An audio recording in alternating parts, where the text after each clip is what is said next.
Hi everyone, it's Christopher, Mono County Library Director and co-host of the Oxygen Starved podcast, which is starting its new season on Tuesday the 6th, so be on the lookout in your podcast app for us. Stace and I will be sharing books we read over the summer.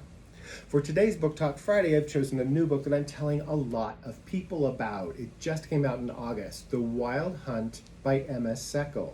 The premise is crows return to a remote Scottish island each October 1st and leave by November 1st, like clockwork for generations. So much so that local residents have crafted festivals around this migration, as the birds supposedly carry the souls of the dead and, if not appeased, will wreak havoc on the locals.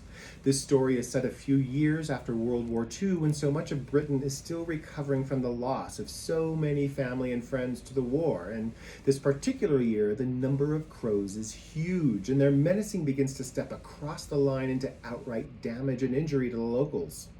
This is Seckel's first novel, and it doesn't disappoint. Its atmospheric setting, its reflective exploration of grief that so many people were suffering from, and its slow burn story arc combined to make a very gothic read that I've described as one you want to sink your teeth into, but find out as things start to pick up that it has actually sunk its teeth into you.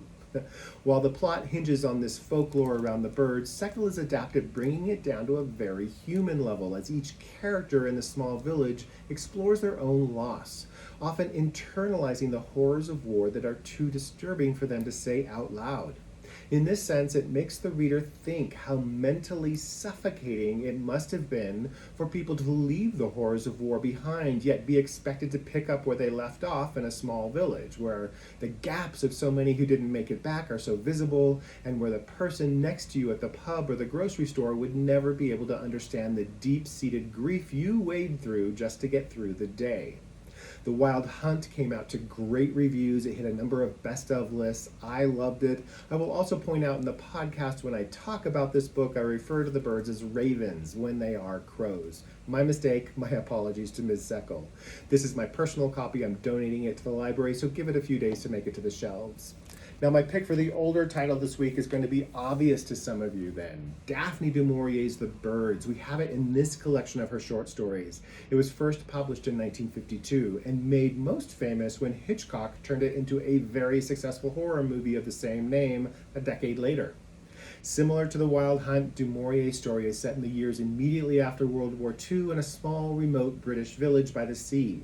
The main character, Nat Hawken, works for a local farmer and one night notices a large number of birds behaving strangely, and later that evening a bird taps at his window and injures his hand. Thereafter, birds of all sorts get more aggressive and start attacking people all over the country, including breaking into their homes so that people board up their windows and doors. The government attempts to exterminate the birds, but only with limited success, as anxiety and tension mounts. What is interesting about the story is that it doesn't really resolve.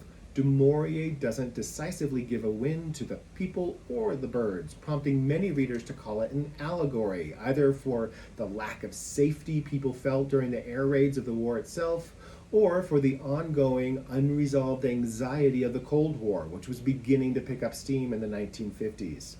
Allegory or not, it is said that du Maurier was inspired to write it from seeing a farmer attacked in his field by a seagull. And it is a story that, like The Wild Hunt, will make you think. And like The Wild Hunt, is available at Mono County Libraries. Come in and grab one of these to read, or another great read. In the meantime, stay safe and happy reading.